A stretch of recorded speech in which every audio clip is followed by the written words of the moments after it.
Good morning, everyone. Today is Thursday, November 4th. I am Joanne Koontz. I'm here with my partner, Marina Parkin. Sorry we missed you on Tuesday. Our Zoom was not cooperative. And so here we are to bring you year-end tax planning tips, which is everyone's favorite topic.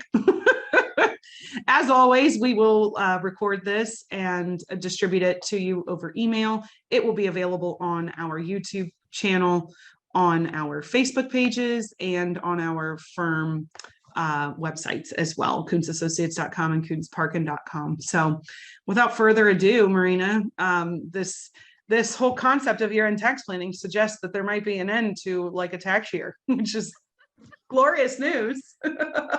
It seems like we've been going into 2020. You hear all these jokes, how am I supposed to get ready for 22 when I'm still recovering from 2020? Right. And how did you spend the last 5 years in 2020? In 2020, that's exactly right. Every year it seems like in the last several years, at least, the year-end tax planning has been more complicated than normal because there's been dramatic changes, what it seems like every year. And when we went through Trump law in 18 and, implementation in 17, 18, and 19 of that was also tough to plan because that kind of came at us last year or at the end of the year. And then, of course, we felt at the end of 19 that we were kind of doing okay. And then 2020 hit. And so it seems like every single year, just when we say, oh, well, next year we're going to have normal year-end tax planning techniques to be used. It hasn't happened yet. So this year, of course, is no different, where it's really it's not an exception. So what makes this year so crazy? Well, a couple of things. There's, of course, an impending tax law change by our new administration. People are Googling all sorts of things. There's articles about it. There's proposals out in various interpretations. I have read a few things on it. It's definitely, some things may pass, some things may not pass, uncertain on the time frame.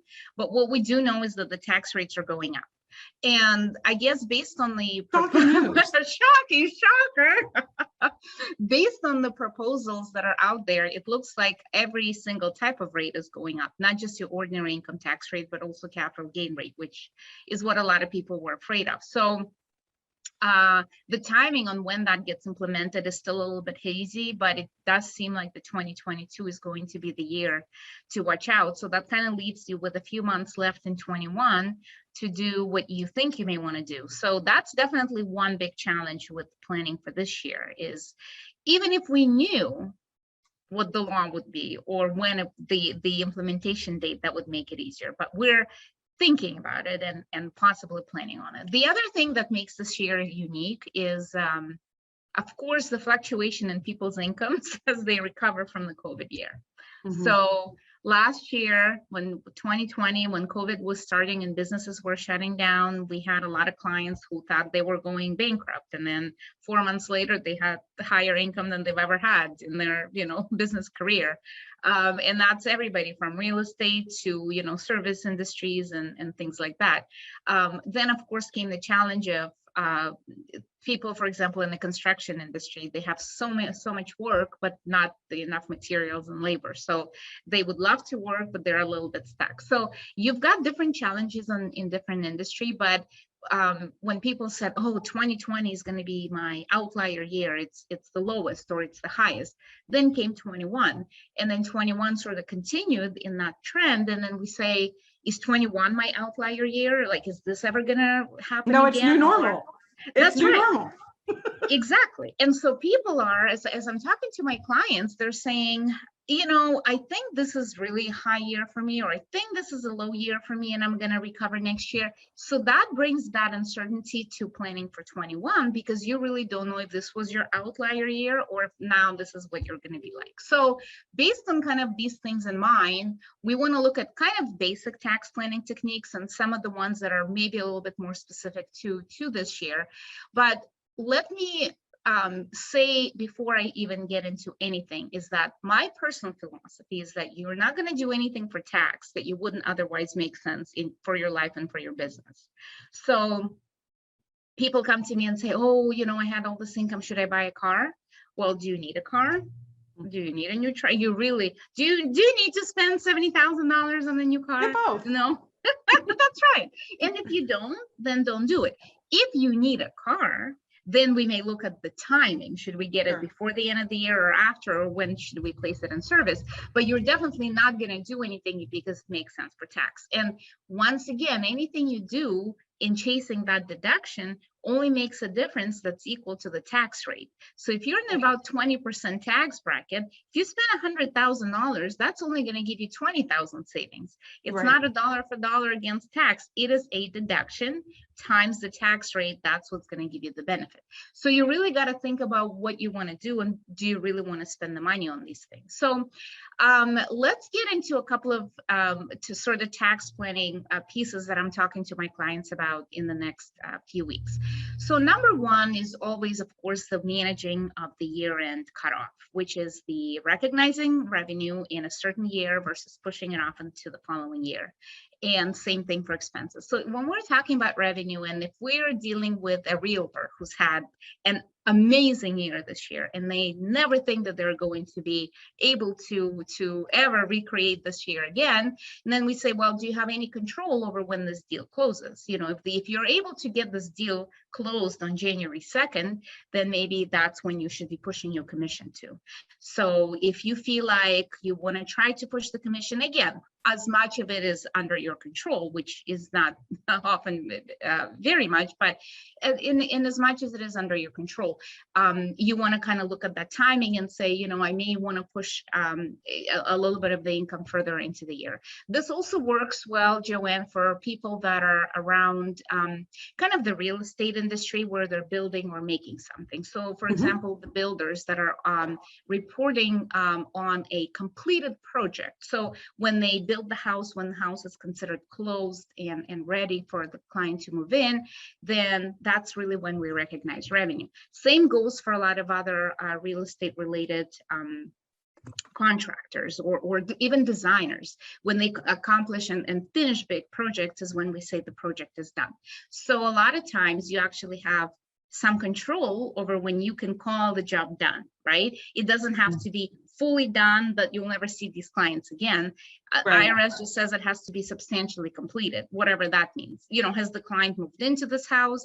Have you signed off? Is there still, you know, a tick list or anything like that? So you want to kind of look and say, you know, if I want to push some of this projects into 2020, then if we can call them substantially complete and all we have to do is some minor fixes, then let's just call it complete and recognize that revenue in 2020. So that, or in 21. So that is definitely a great strategy for those that have some control.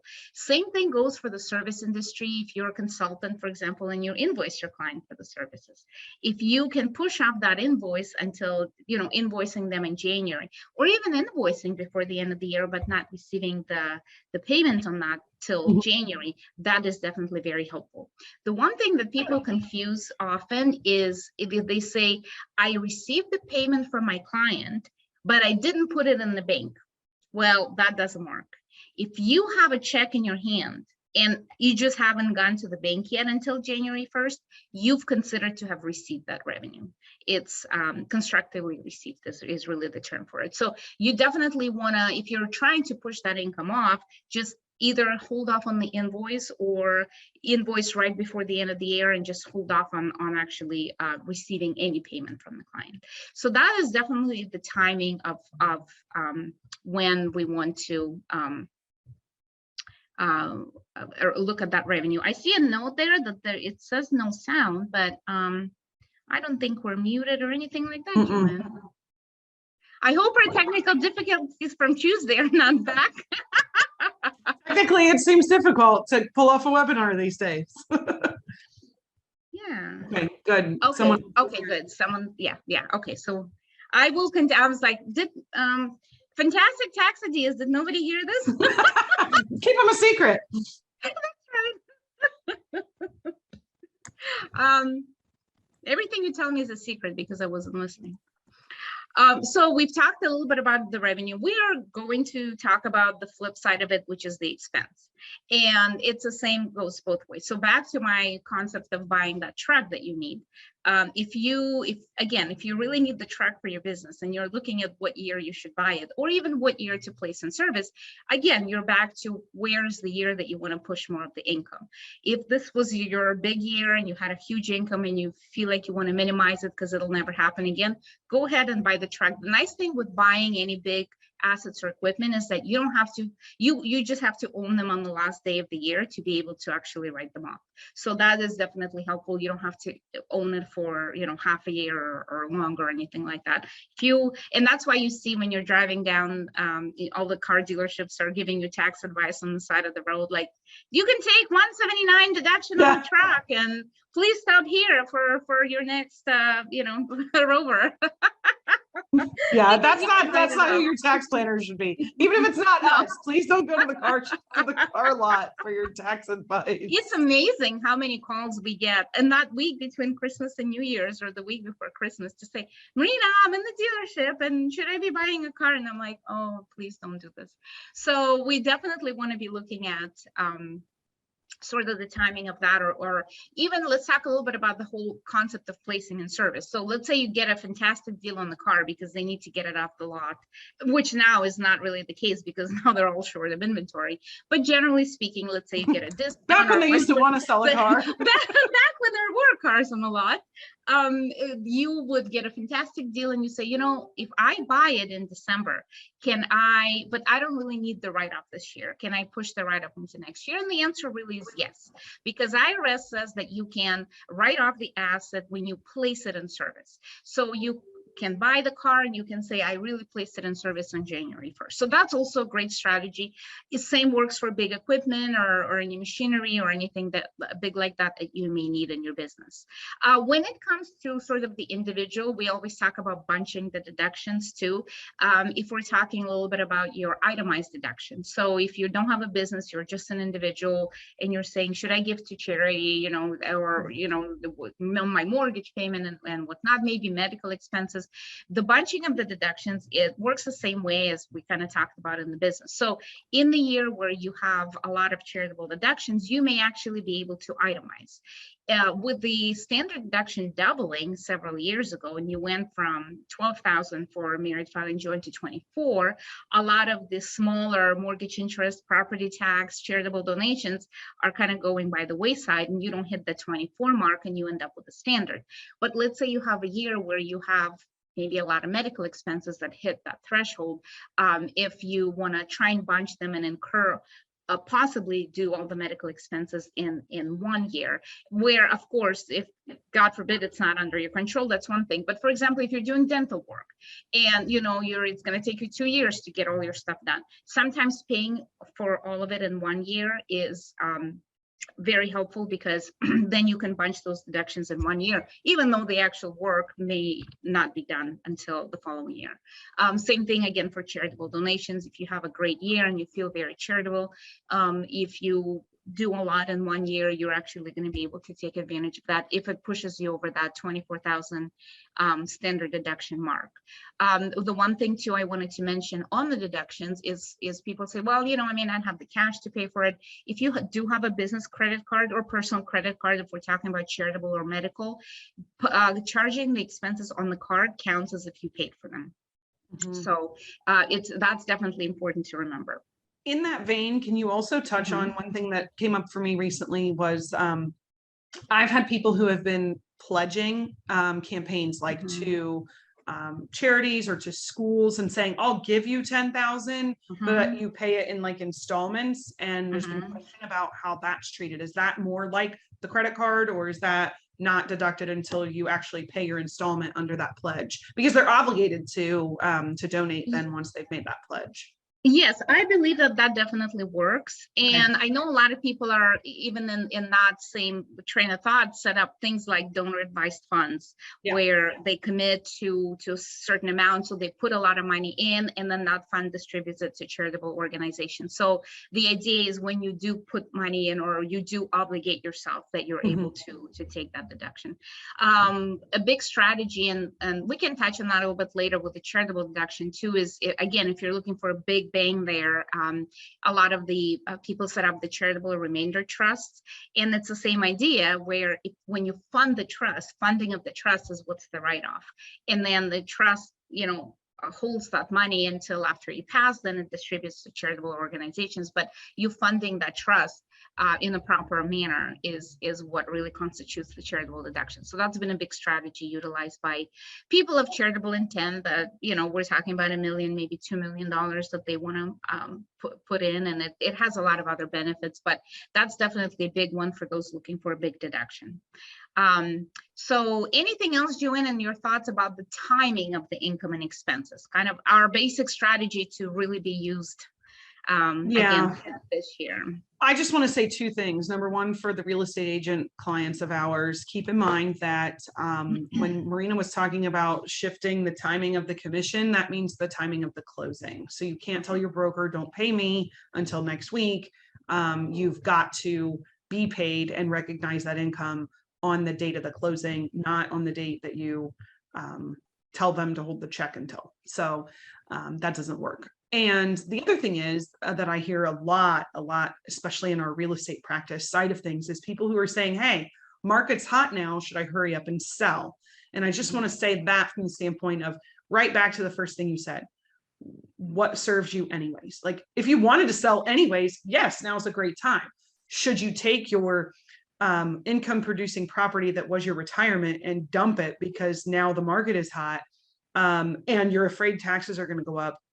Maybe not. Like if it serves you to sell it anyways, then now is a good time.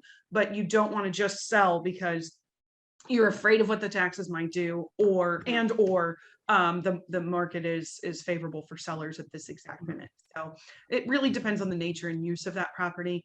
And I've had some people, if you're thinking about moving up north anyways, and kids are graduating from school in May, like is now a good time? Probably. If it's, like I said, income producing property, that's the income is your retirement income, then maybe not. It just depends. So. Joanne, this is a fantastic point, and actually talking about the real estate transactions is on my list, so we can get into that now, definitely. One thing too that I hear with clients asking, again, it's hot market, should I even sell my principal residence and forego my principal residence exclusion because I haven't been in my home for 2 years? And I say, yes, the market is hot, but you really do need to outweigh the benefit of actually being able to get rid of your gain. Because the issue is that if you don't hold your property as your principal residence for at least 2 years, and you don't have a good reason why you had to sell, like you had to move because of the health reasons, or you lost your job, or your house turned out to be in the area that was dangerous or something like that. Like you got to have a real good reason to be able to prorate the reduction, the tax exclusion amount. But if you don't, if you're just like, well, I made good money on it, so I'm selling it, you're not able to take any of that principal residence exclusion. So you, by selling now, I get it, you think you're going to make a lot of money, but again, you're looking at being able to, if you wait 2 years, completely wipe out the tax. So it is definitely a double-edged sword that you really need to examine. In situations like this, what I tell the client is, let's calculate what the gain is and what the potential tax is. And then we will see what is your appetite for a tax, right? So, the clients typically fall into, I don't want to give a penny to IRS that I don't have to. They will utilize every single credit and every single exemption they can. So they will hold off on the property, sell, and really wait for that, $500,000 exclusion on their real estate sale. But other clients say, you know what, I'm just going to chase the cash in my pocket today. And I've got other things, I got other properties I can live in the meantime, or whatever the case may be. Then they may be able to just say, what, let's just pay the gain, I'll pay the tax now, and then I feel like I've cashed out at the right time. So it's really going to be looking at the amount of gain and the amount of tax.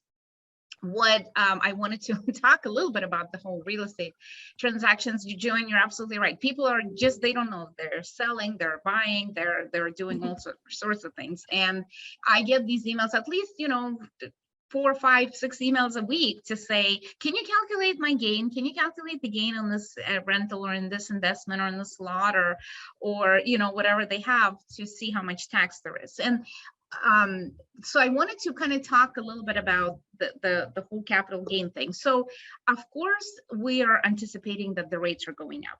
I'm not even going to talk about the numbers of what they may be, because if this doesn't happen or if this gets pushed off, you know, I don't want people counting on these rates. But I guess the expectation is that the rates are going up, so people are trying to sell real estate. The key is still going to be to figure out what your gain is and how much tax you have. If you've gone through a lot of the real estate transactions already this year and you already have a lot of gain, then maybe, again, to sort of try to even out the impact, maybe we do push that 1 or 2 transactions into the next year. Let's say if you're a flipper, an investor, or something like that.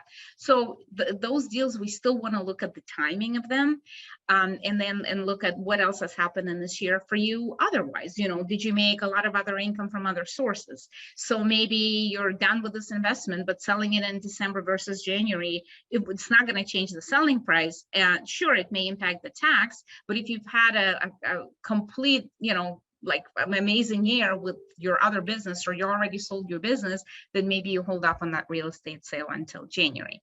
The other thing that I want to tell people what's still available is the installment sale. So if you sell the real estate and you take back the note, so you become essentially the bank for the new buyers, you still have the strategy of recognizing capital gain over time as you receive those proceeds. So you're going to have some of the interest income because they're going to pay you interest on the note, and then you're going to be able to push the tax recognition over the years as you receive those proceeds. So if you take, typically, Joanne, on the seller finance deal, you have about 5 to 7 years, right? That's very standard kind of practice. So you've got about 5 years that you can recognize the gain. And you think about it, that even if the tax rates go up, even on the capital gain transactions, by minimizing the amount of the gain that you recognize every year, you're still overall able to minimize your net tax impact by spreading it over 5 years. The risk, you're not going to get your money. What's the worst thing? You may get your house back. Do you really want the property back? This is really where you're going to look at your risk versus, you know, your appetite for, do I want to be the bank, you know, for these buyers, or do I want to just get my cash because I've got other opportunities that are coming my way? So that's always been a great strategy, and it's still very much alive. People are asking about 1031s, Joanne, all the time. Is 1031 still available? Yes, it's still available. Is it going to be available forever? We have no idea. The issue with the 1031 has been the shortage of inventory and the ability to not be able to even, never mind to close in 6 months on the new property, but even to identify a potential good exchange in a 45 days. So it's been a big challenge on the 1031s, and they were kind of hot, right? At the end of last year and early this year, and then just in my world, I see them dwindle down, and I think less and less people are asking about it. Have you seen any sort of trend there with the 1031s? I am seeing the opposite. I'm getting more and more calls about it. But I think what's happening is I'm describing the challenges, so they're not making their way to you, because I think less people maybe are participating in them.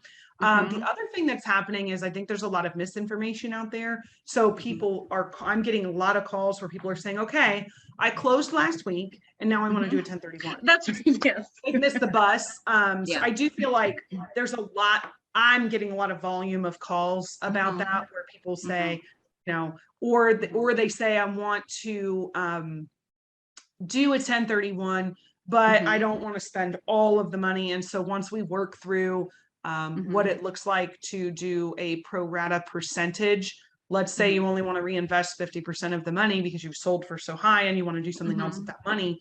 Then when we talk about deferring 50% of the gain and we talk about what that number looks like, sometimes the the juice isn't worth the squeeze. And so people say, you know, it's such a hassle to get those properties identified and meet those rules and still have them available to get under contract to buy them.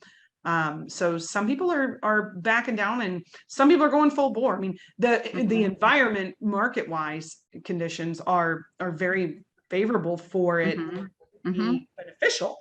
But the other wrinkle to that is, once we start talking about ifs and ands and buts, and what if the rates go up, then some people are like, maybe I don't want to defer into the future where we're going into an environment where the rates will be higher for at least some period of time.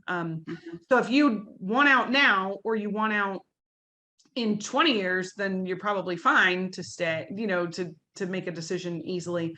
But it's the people who are like, I didn't really want to sell now, but I kind of wanted to sell in maybe 3 to 5 years. Well, if you're in that 3 to 5 year window, that's very volatile. If you're now or 20 years from now, it seems pretty settled. But you can ride the wave out for 20 years and find an ideal time to sell in the meantime. But if you're in that 3 to 5 year window, that's the people that I think are saying, I'm otherwise a good candidate for a 1031 and I'm going to back out of it for the certainty of, I know that I'm 10 or 15% capital gain rate today. And that jumps to 20 or 25 or 18 or whatever the number might be. Then the time value of money may not have outrun the increase in the tax. What also makes them a good candidate, Joanne, is always the amount of the gain. This is the other thing that people hear about is, oh, 1031. Oh, I have gain. What's your gain? Oh, it's 20,000. No, you're not going to get into a 1031 to defer $20,000 of capital gain. Pay your tax and move on with your life.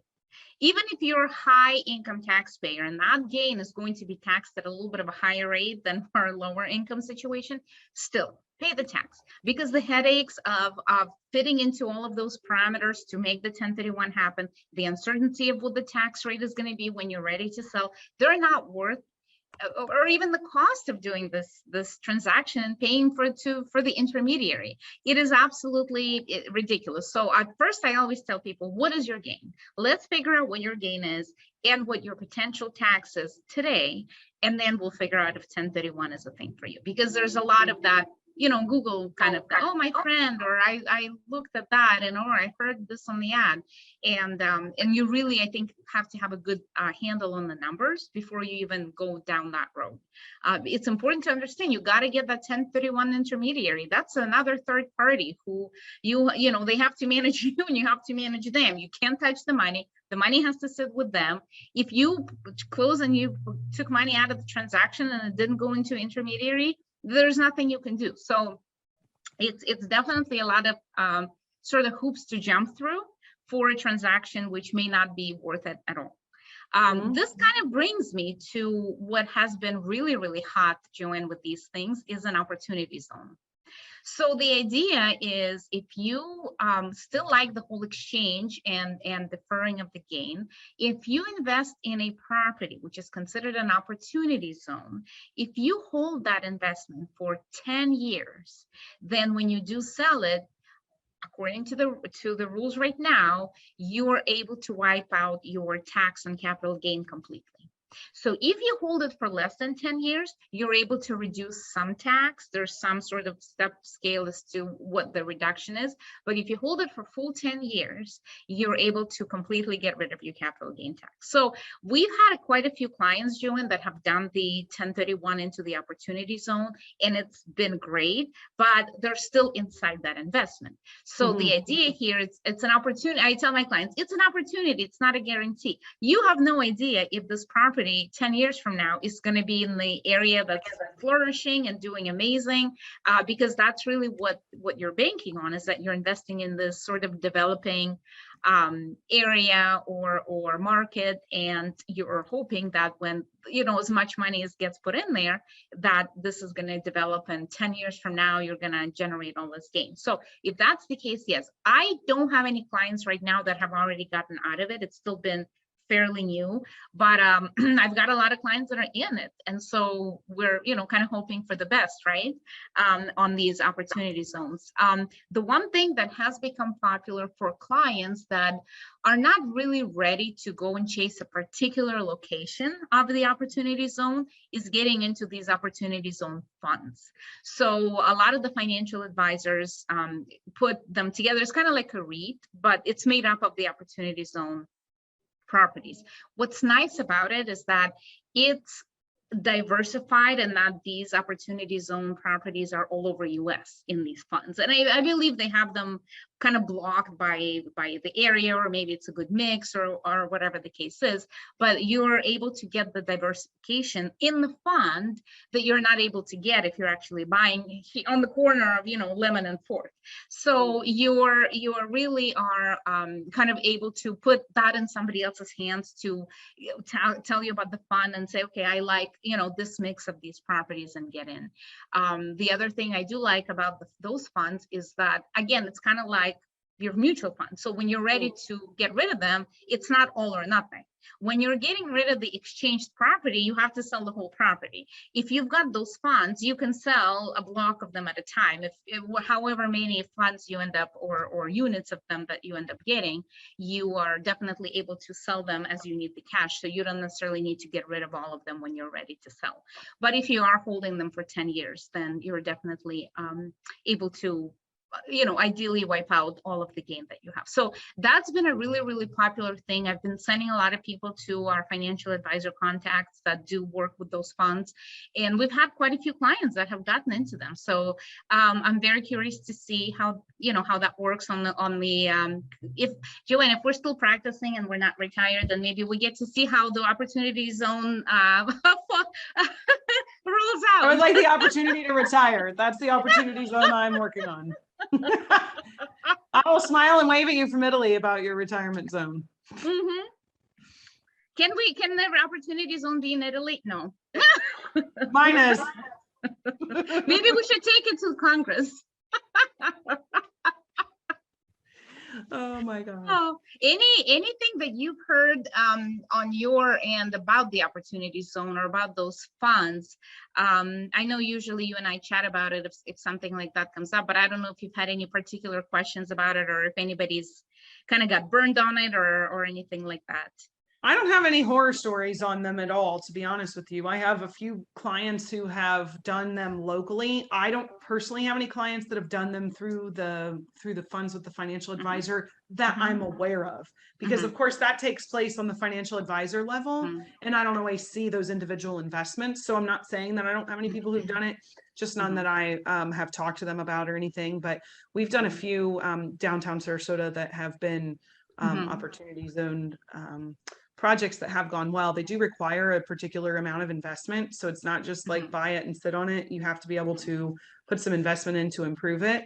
And that piece you're not worried about when you're doing it through the fund. So, you know, it's definitely something to keep in mind. They're wonderful opportunities, but of course they're in riskier areas. That's why there's an incentive for, from a tax perspective, for people to take advantage of them. So it depends on the client, depends on the business, depends on the model, depends on how, what their penchant for risk is. And for some folks, it's like, is that the space they're comfortable in? If you've always done warehouse space, you probably don't want to take on an office in an opportunity zone if you're not comfortable with office space. So, you know, those are just some of the considerations that we've talked about on a surface level.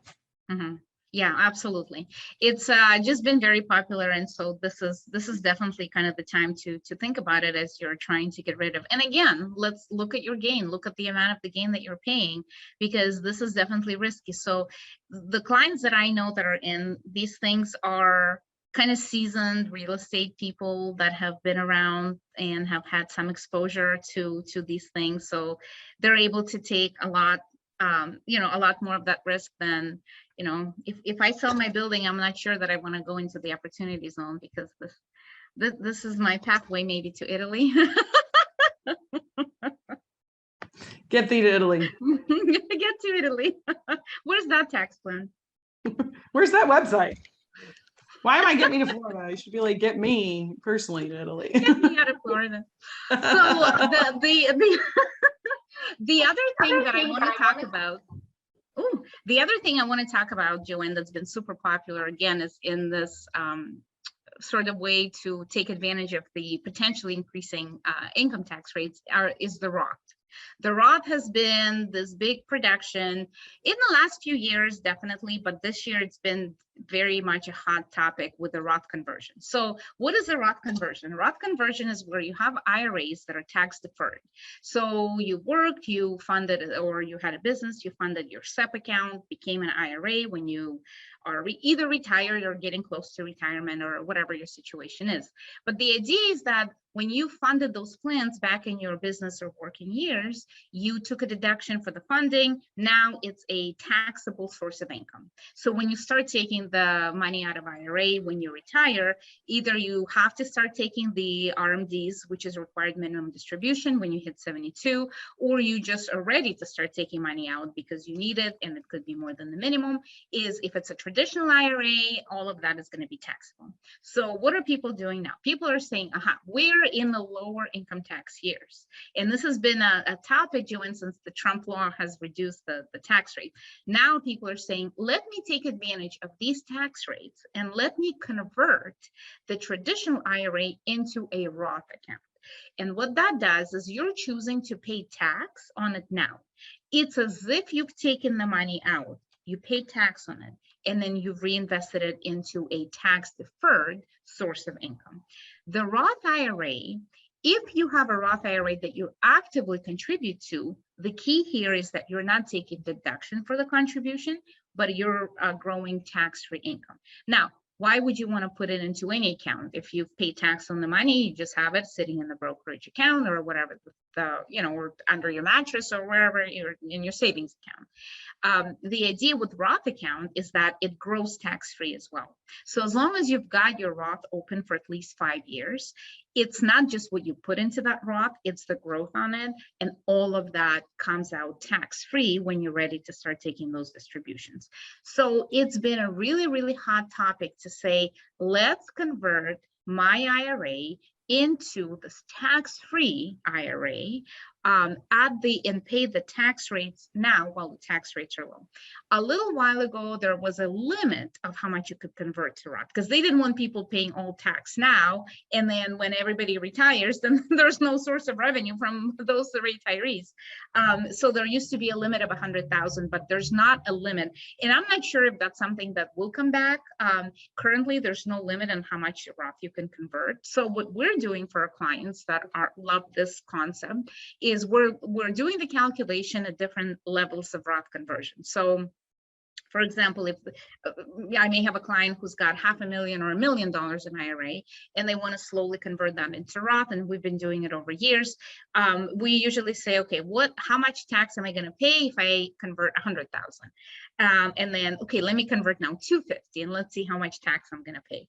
The Roth conversion is kind of works in a way where you're looking at the low tax rate years, but you're also looking at the years where you may not have a lot of other income. Because again, if you're pushing more of that IRA conversion income into the lower income years, and it works fantastic. So it has worked particularly well, Joan, for my clients that are kind of past their really high earner years, but they're not quite into the RMD years yet, right? So they're maybe in their late 50s, early 60s, and now they've built up quite a bit of an IRA portfolio, but they're not taking it out yet because they don't need it. They have other sources of income still, but they're kind of looking into turning 72 and having to start taking those RMDs. And they're saying, okay, wait a minute, let me push that tax impact now.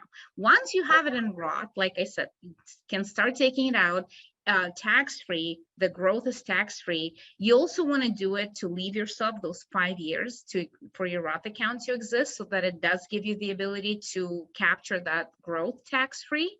And you don't really have to take RMDs from your Roth.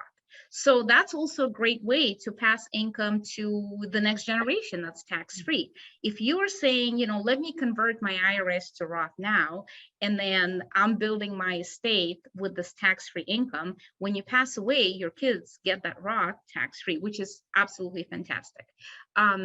And the other thing is, a lot of people in today's day and age, when they retire, they're in the high tax bracket, right? It's not like you work all your life and now you're on Social Security. All your life you build assets, you build income producing assets. If you work, you've saved these pensions, or you've built a business that you're now selling, or you've built a real estate portfolio that's now generating rental income, or you're now trying to sell it off. So you're able to have still those taxable sources of income. The nice thing is now you've got Roth bucket, which is now helping you pay tax on those taxable events. So if you've got money in Roth, and let's say you sell your business or you sold real estate and now you have a hefty tax bill, take money out of your Roth and help pay for that.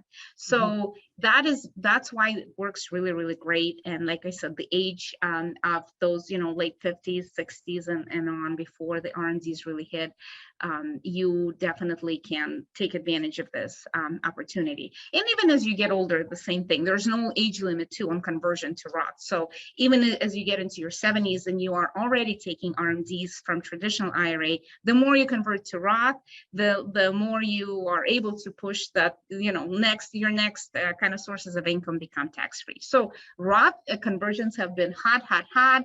We're doing scenarios every which way on the amount. Typically with my clients, how we decide how much to convert, it really is there, again, tolerance for tax. I have a client who always says, get me to pay no more than 20% tax. And then whatever that number is, if it's 257,000 of Roth conversion, that's what he does. We'll round it up. But the idea is this: they're not really jumping off necessarily of the amount, but they're looking at the tax impact of it, whatever their tolerance is for rate. But definitely in anticipation of the rate hike, everybody's converting. The other thing about, sorry, I'll stop. Couple questions popping up here that I just want to handle before you get too far. Can you convert a 401k straight into a Roth IRA, or is this only for a traditional Roth into a Roth IRA, or traditional IRA into a Roth IRA? That is a really good question. I believe you can, but I can double check and I can get back. Okay. And then is the Roth conversion available to the beneficiaries who inherited a traditional IRA, or is it only for the person who took the IRA out? No, that's available. Once it's your IRA, you can convert it. Oh, okay. I'll make a note about the 401k too. If it's, and I'm thinking when it's active 401k, because once you are done with the job and that 401k rolls kind of almost automatically into an IRA, then of course you can convert it. But while it's active 401k, I'm not sure. So I can definitely look, and we can post that answer later. Okay. Perfect. That's it. What's been nice too with the Roth is, if we're getting away from the conversion and we're talking about people that are currently contributing to retirement plans, we say find a way to fund the Roth. That's been a thing. Find a way to be able to put money into Roth. If you just have a traditional Roth account, you can only put in the $6,000 a year. The nice thing is those that have 401k plans, whether it's with the employer or you've got a solo 401k or through your business, you're able to actually set the employee contribution to be Roth. Most of the 401k plans now allow employee piece to be Roth. The employer match is always deductible, and so it goes into a traditional 401k and later into the IRA account, but the employee contribution can be selected. If you've got an employer plan, like if you're working for somebody that's got a 401k, you're contributing in traditional way, which is deductible, and you feel like you want to kind of do a Roth, make sure you double check with your employer, with the HR, if they do allow for the Roth component. Most of the plans do now. If you've got a solo 401k as a business owner, same thing. When you design them, especially on the front end, you can design an option to put the 401k employee contribution into Roth. So that's been absolutely fantastic.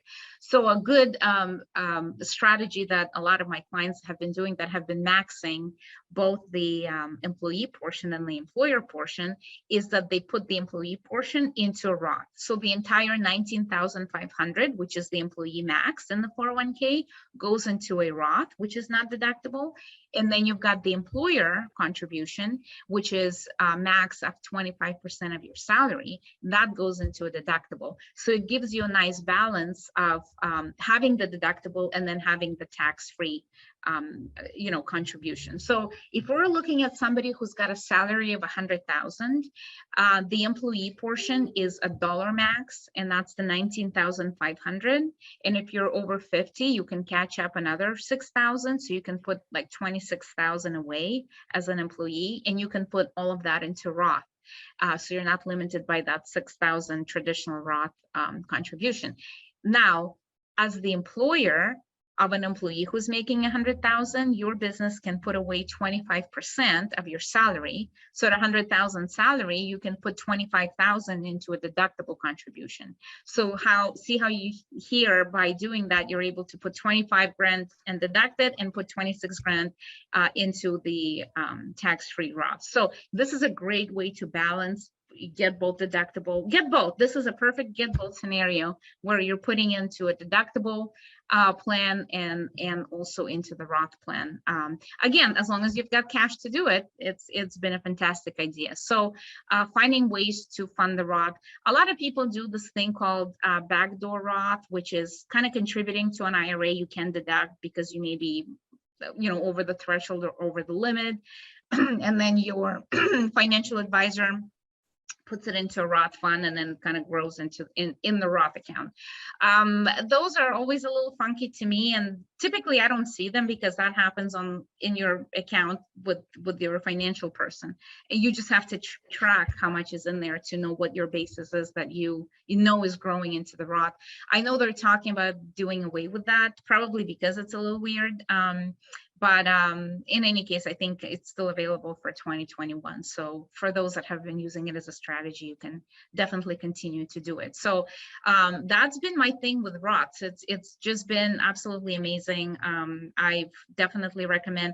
Again, you're looking at how much income you've made. If again, you've had a fantastic year and you're looking for that deduction, then maybe you still want to do the traditional 401k, both employee and employer portions and deducted. But think about building, and think about if you're young and if you're in your 30s or your 40s and your business is doing well, if you set up that Roth account and you dump 19,500 in it every year and it grows all tax-free until you retire, it is absolutely amazing. You can't go wrong with that.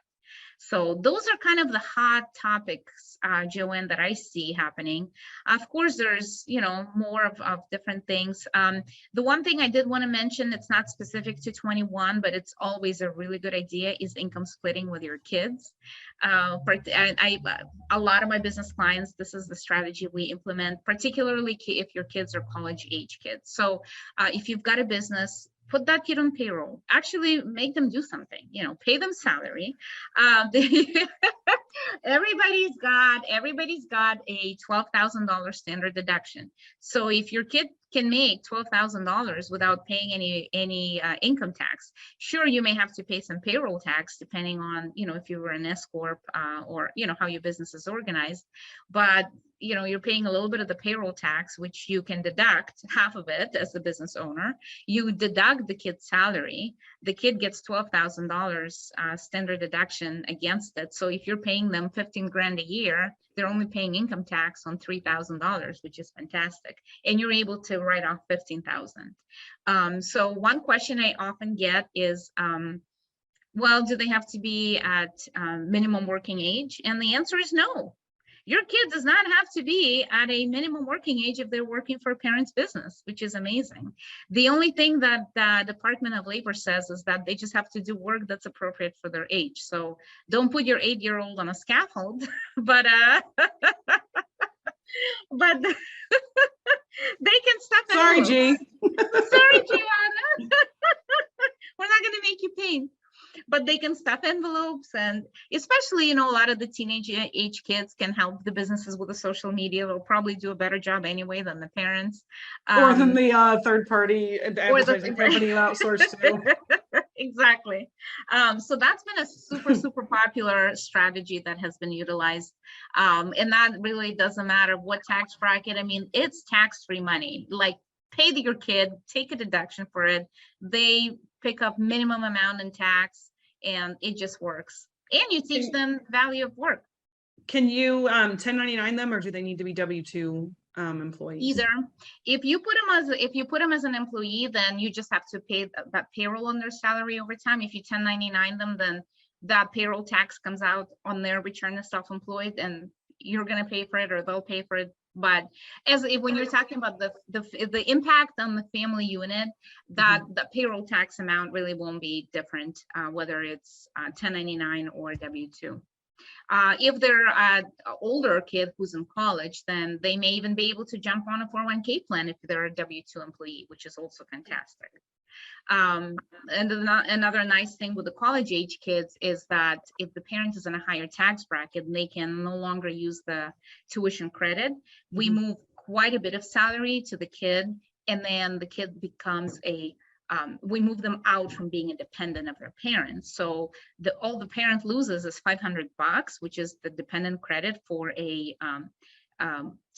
dependent who's not a child. So $500 is not a big deal, but the pushing that salary to the kid's tax return, who's now filing as a standalone taxpayer, they're able to use $2,500 of the tuition tax credit.